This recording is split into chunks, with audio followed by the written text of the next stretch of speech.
श्री स्वामी समर्थ. 3 वर्षांनी एकदा येणारा अधिक महिना हा अत्यंत पवित्र आणि शुभ मानला जातो. या महिन्याला पुरुषोत्तम महिना असेही म्हटले जाते, कारण हा महिना स्वतः भगवान विष्णूंना समर्पित आहे. वर्षातील इतर महिने जसे साधे असतात तसा हा महिना नसतो. या महिन्यामध्ये केलेले प्रत्येक शुभ कार्य अनेक पटीने फळ देणारे मानले जाते. म्हणूनच आपल्या पूर्वजांनी या महिन्यात पूजा पाठ, दान धर्म, सेवा, जप आणि देवभक्ती करण्याला खूप मोठे महत्त्व दिले आहे. असे मानले जाते की अधिक महिना हा आपल्या जीवनातील अडथळे दूर कमी करण्यासाठी आणि घरात सुखशांती निर्माण करण्यासाठी अत्यंत प्रभावी काळ असतो. अनेक घरामध्ये या महिन्यात सकाळ संध्याकाळ दिवा लावला जातो, विष्णू सहस्त्रनाम वाचले जाते, एकादशीचे व्रत केले जाते, तसेच गरजू लोकांना दान दिले जाते. कारण या महिन्यात केलेल्या चांगल्या कर्माचे पुण्य अनेक जन्मापर्यंत साथ देते अशी श्रद्धा आहे. पण या अधिक महिन्याची कथा देखील अत्यंत भावनिक आणि करणारी आहे. अत्यंत मनाला स्पर्श करणारी आहे. असे मानले जाते की पूर्वी या महिन्याला कोणीही स्वीकारत नव्हते. हिंदू पंचांगामध्ये सूर्य आणि चंद्र यांच्या गणनेमध्ये फरक निर्माण झाल्यावर हा अतिरिक्त महिना तयार होत असे. पण या महिन्यामध्ये कोणतेही मोठे सण नव्हते, कोणतेही उत्सव नव्हते आणि म्हणून लोक या महिन्याकडे कमी महत्वाच्या नजरेने पाहत असत. काही ठिकाणी या महिन्याला मलमास असेही म्हटले जाई आणि शुभ कार्य टाळले जात, त्यामुळे हा महिना दुःखी झाला अशी कथा सांगितली जाते. असे सांगितले जाते की हा महिना सर्व देवांकडे गेला आणि म्हणाला की इतर सर्व महिन्यांना मान सन्मान मिळतो, पण मला कोणीही स्वीकारत नाही. माझ्यामध्ये कोणतेही मोठे सण नाहीत, त्यामुळे लोक मला अशुभ समजतात. हे ऐकून सर्व देव शांत राहिले, पण भगवान विष्णूंना त्या महिन्याचे दुःख सहन झाले नाही. तेव्हा भगवान विष्णूंनी त्या महिन्याला आपल्या आश्रयात घेतले आणि म्हणाले की आजपासून हा महिना माझा असेल. मी स्वतः या महिन्याला स्वीकारत आहे. माझे नाव पुरुषोत्तम आहे, म्हणून आजपासून हा पुरुषोत्तम महिना म्हणून ओळखला जाईल. या महिन्यात जो भक्त श्रद्धेने पूजा, जप, दान आणि सेवा करेल त्याला अनेक पटींनी पुण्य मिळेल. असे म्हणतात की त्या दिवसापासून अधिक महिन्याचे महत्त्व खूप वाढले. जो महिना पूर्वी दुर्लक्षित होता तोच सर्वात पवित्र महिन्यांपैकी एक मानला जाऊ लागला. म्हणून या महिन्यात भगवान विष्णूंची पूजा विशेष केली जाते. विष्णू सहस्त्रनाम वाचन, विष्णू सहस्त्रनामावली वाचन, भगवद्गीतेचे वाचन, सत्यनारायण कथा वाचन, सत्यनारायण करणे, एकादशी व्रत, तुळशी पूजा, दान धर्म आणि दिवा लावणे यांना खूप मोठे महत्त्व दिले जाते. हा महिना आपल्याला एक मोठा संदेश देतो की ज्याला जग कमी समजते त्यालाही देव मोठेपणा देऊ शकतो. म्हणून या महिन्यात कोणाचाही अपमान करू नये. म्हणून या महिन्यामध्ये कोणाचाही अपमान करू नये, गरजू लोकांना मदत करावी आणि मनापासून देवभक्ती करावी असे सांगितले जाते. घरांमध्ये सुखशांती टिकून राहावी, संसार आनंदाने भरून जावा, घरात पैसा, अन्न आणि समाधान कायम राहावे अशी प्रत्येक आई वडिलांची इच्छा असते. विशेषतः आपल्या मुलीबद्दल प्रत्येक आईच्या मनात कायम काळजी असते. मुलगी सासरी गेल्यानंतर तिच्या आयुष्यात कधी दुःख येऊ नये, तिचा संसार प्रेमाने भरलेला असावा, तिच्या घरात वाद भांडण नसावे अशी प्रार्थना प्रत्येक आई रोज देवाकडे करत असते. म्हणूनच अधिक महिन्यात मुलीला काही शुभ वस्तू भेट देण्याची परंपरा खूप जुनी आहे. या महिन्यात मुलीला दिलेली वस्तू ही फक्त भेट नसते, तर आई वडिलांचे आशीर्वाद असतात आणि त्यामध्ये सर्वात शुभ मानली जाणारी वस्तू म्हणजे चांदीचे निरंजन. हो, चांदीचे निरंजन हे अत्यंत पवित्र आणि शुभ मानले जाते, कारण दिवा म्हणजे प्रकाश आणि प्रकाश म्हणजे देवत्व. ज्या घरात रोज देवासमोर दिवा लावला जातो त्या घरात नकारात्मक ऊर्जा कमी होते आणि सकारात्मक ऊर्जा वाढते, चांगले वातावरण येते असे मानले जाते. अंधार जसा प्रकाशामुळे दूर होतो तसेच जीवनातील संकटेही हळूहळू दूर होतात अशी श्रद्धा आहे. चांदी ही धातू देखील अत्यंत शुभ मानली जाते. चांदीचा संबंध चंद्राशी जोडला जातो.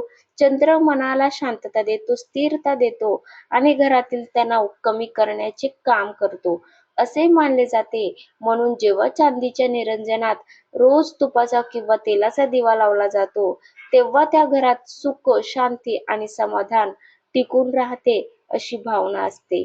अनेक ठिकाणी अधिक महिन्यात मुलीची ओटी भरताना चांदीचे निरंजन दिले जाते.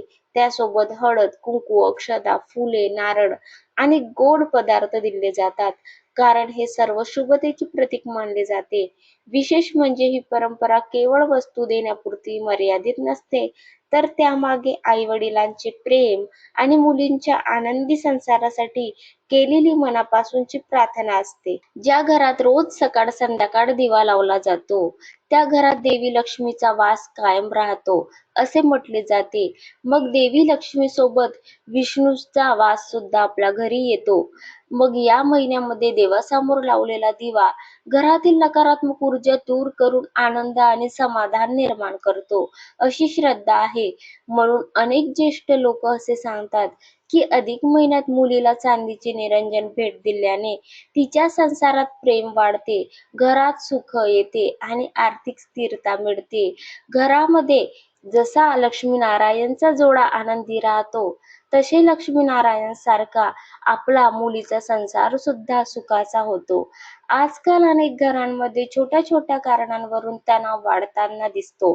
पैशाची चिंता, मानसिक ताण आणि सततची धावपळ यामुळे घरातील वातावरण बदलते. अशा वेळी देवासमोर शांत मनाने दिवा लावणे ही फक्त पूजा नसते, तर मनाला शांत करणारी एक सकारात्मक सवय असते. आणि म्हणूनच चांदीचे निरंजन ही फक्त एक वस्तू नाही, तर सुखी संसारासाठी दिलेला शुभ आशीर्वाद मानला जातो. विशेषतः अधिक महिन्यात गुरुवारी किंवा एकादशीच्या दिवशी त्या निरंजनात तुपाचा दिवा लावून भगवान विष्णू आणि माता लक्ष्मीची पूजा केली तर घरात सुख समृद्धी वाढते असे मानले जाते. काही लोक या दिवशी विष्णू सहस्त्रनाम वाचतात, तर काही लोक ओम नमो भगवते वासुदेवाय या मंत्राचा जप करतात. अनेक घरांमध्ये अनेक घरांमध्ये अधिक महिन्यात जावयाला वाण देण्याची सुद्धा परंपरा श्रद्धेने पाळली जाते. कारण आपल्या संस्कृतीमध्ये जावयाला विष्णूचे रूप मानले जाते. ज्या घरात जावयाचा आदर केला जातो, त्या घरावर भगवान विष्णूंची कृपा कायम राहते असे मानले जाते. म्हणून या महिन्यात जावयाला प्रेमाने वाण देणे अत्यंत शुभ मानले जाते. वाण म्हणजे फक्त भेटवस्तू नाही, तर प्रेम, आदर आणि आशीर्वादाचे प्रतीक आहे. जावयाला कपडे, नारळ, फळे, मिठाई, दक्षिणा किंवा काही शुभ वस्तू दिल्या जातात. त्यामध्ये अनारसे किंवा बत्तासे जी वस्तू वरून पोकळ असतात अशा गोड वस्तू दिल्या जातात. काही ठिकाणी चांदीची वस्तू किंवा देवपूजेसाठी लागणाऱ्या वस्तू देखील तांब्याच्या देखील दिल्या जातात. कारण या वस्तू घरात सुख, समृद्धी आणि सकारात्मक ऊर्जा वाढवतात असे मानले जातात. कारण चांदी आणि तांबे म्हणजे चंद्राशी निगडीत असतात. या महिन्यात मुलगी आणि जावई दोघांच्या सुखी संसारासाठी मनापासून प्रार्थना केली जाते.